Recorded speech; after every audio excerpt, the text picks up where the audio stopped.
Hello guys, in this video I am going to show you how to add a vessel to your fleet in the marine traffic application. But first I just want to mention, don't forget to subscribe to my channel, because at 10,000 subscribers I am going to show you my whole YouTube revenue statistics and growth strategy, as well as how to make money online. Let's jump into it. First of all, open the application on your phone and then click on the three lines at the top of the page on the right.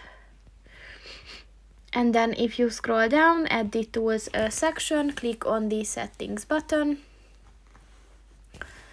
And then click on the my fleets button. And then click on the fleets settings button.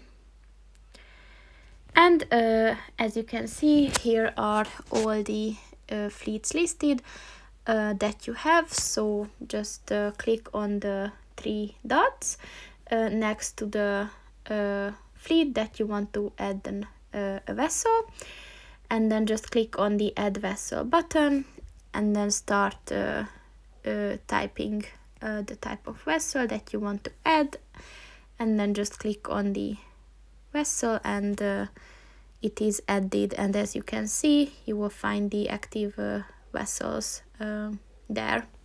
So that's pretty much it for this video, guys. See you in the next one. Goodbye.